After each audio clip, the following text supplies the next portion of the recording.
Welcome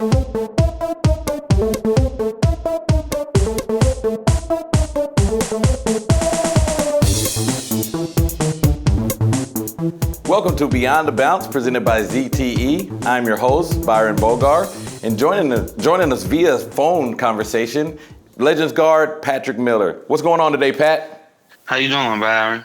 Pretty good, pretty good. Now, you're coming off a solid season here with the Legends this past season that ultimately led you an invite to the NBA D-League Elite Camp, where you got created some buzz and you were ultimately chosen to be part of the Chicago Bulls Las Vegas summer team roster. Can you kind of give us your experience of that elite camp? It was good. I ended up getting in at the last minute, and but once I got there, it was like everybody basically played in the D League. So it was good to be around like the staff of the D League, and being in front of all the NBA teams and continue to be able to showcase my skills. And just being around the guys, everybody had the same goal as trying to make it to the NBA. And so going to that mini camp was big for me, and I was able to turn heads there.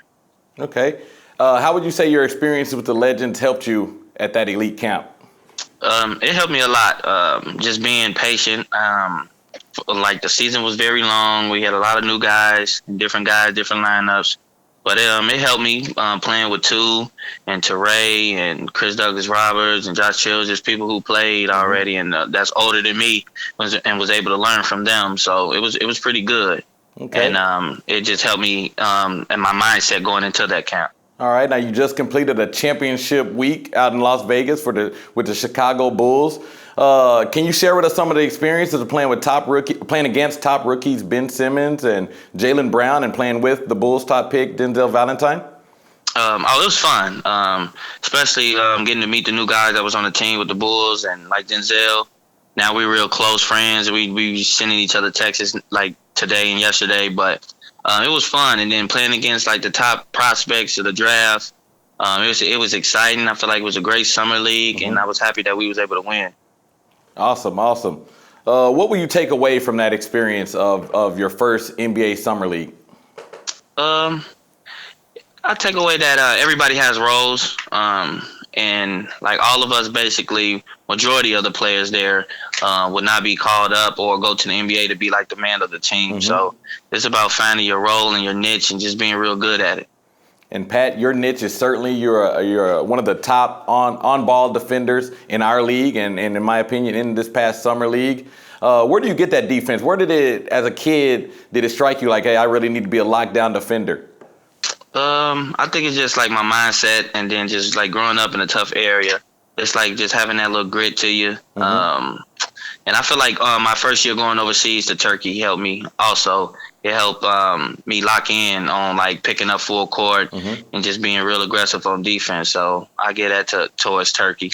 Okay. Shout out to Turkey. Thanks for making Pat a great defender. Who was your toughest matchup this past week in Las Vegas, would you say? Your toughest one-on-one matchup? My toughest one-on-one matchup, I would say it had to be I'm trying to see who we all played. It had to be either Gibson from the Dallas Mavericks team or Rozier from the Celtics. Okay. What did they give you any problems? What problems did they present for you on the offensive end? Gibson is a good scorer, so I didn't really have any problems, but I just know that he can score, and so he was always looking to score. So I had to like just be locked in on defense the whole time I was guarding him. And same as like with Rozier, he crafty and he's like kind of bigger as far as height. So he was helping his team get wins, and he was just leading his team. So I know I had to focus in on defense whenever I was guarding him. Okay. Now, being a great lockdown defender, what parts of your game do you feel gets overshadowed at times that you do well just from being a great on-ball defender? Just my overall game, like far as my IQ. This summer league, I was playing a lot off the ball, which I wasn't able to show, like even though I'm a point guard, but just my playmaking ability, I could create like not only for myself but for others also. Okay. Now, besides waiting to get that call to join a NBA training camp, which we are hoping for you to do, what are some other plans? What do you have going forward after you finish a championship run on the NBA Las Vegas Summer League? What's next for Pat Miller, waiting that call to join somebody's training camp?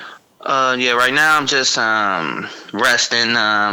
Probably take a couple of days off, and then I'm gonna get back in the gym next week, and just being patient, talking to my agent every day, and see what's gonna happen. I'm leaving it up to like God. So I just praying every day that something happens for me. I believe it will. So I'm just gonna be ready for the opportunity, whatever opportunity comes to me. Okay, you said possibly working out. Now you get a lot of, I don't want to say flack, but you're one of the bulkier, stronger, football-built type players in basketball. How do you feel those are your strengths when it comes to your strength? I feel like it's to my advantage. It's like nobody believe that it's all natural. Everybody think I'm in the weight room and that I play football, but never played football before. But it's to my advantage, and as I continue to get better as a player, I'm continuing to learn more. How can I use it to my advantage, especially on offense and defense? Awesome. Keep getting to that foul line. Now your alma mater, Tennessee State, they're always showing you love on social media. Have they reached out to you about retiring the old number 2 jersey yet? Nope, not yet. I'm waiting for that call. It should be coming soon. Now changing subjects real quick. With the Legends, you were one of the top players on-court kicks. You have a nice shoe game when it comes to matching up all those different charity night jerseys here with the Legends. And out in the summer league, you were pairing them up nice with the Chicago Bulls colorway. Do you consider yourself a sneakerhead? And if you do, how many pairs of shoes do you own? Yeah, I think I consider myself a sneakerhead, especially Jordan. So I have like a lot of Jordans. I lost count after 30. So. Now 30. Now the sneakerhead generation may feel that that's not qualified as a sneakerhead, Pat.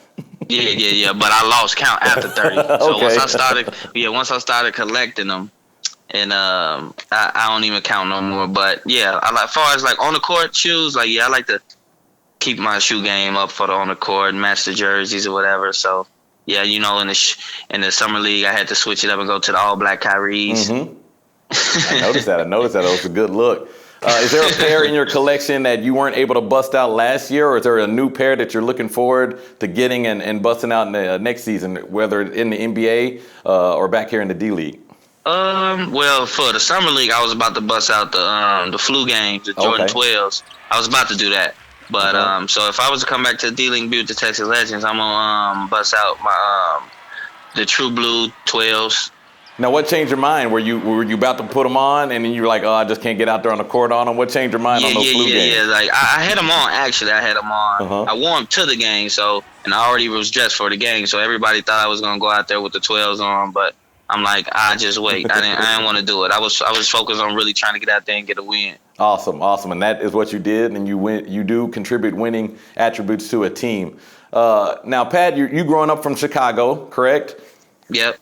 What advice would you have for maybe a young Patrick Miller in Chicago, trying to, like you said, get out of the gritty situation that he's in, may have dreams himself of being or herself of being in the NBA or WNBA? What advice would you have for a young Patrick Miller? Just to stay focused and always believe in yourself, and surround yourself with the right people. It's okay to be different, and once you get around the right people, they can help lead you onto the right task. And I just feel like that's what happened to me. I was able to get around and surround myself with the right people, become a better leader, and then just help guide me to the track I'm on now. Awesome. Now, during your time here in the Legends, you became quite the fan favorite as the year progressed. What would you like to tell the Legends fans that's been following your success this summer, from the NBA Elite Camp to the NBA Summer League Championship to now? What would you like to tell those Legends fans?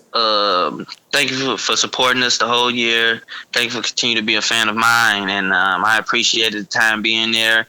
Hopefully, I might come back and never know, but I love the support on Instagram. They continue to show me love, and I really appreciate it. You never know, but we would love to have you back if you're not in the NBA, Pat. Pat, thanks for joining us here on Beyond the Bounce, taking time out of your busy off-season schedule.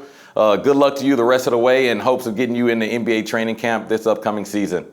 Appreciate you. Thanks for having me.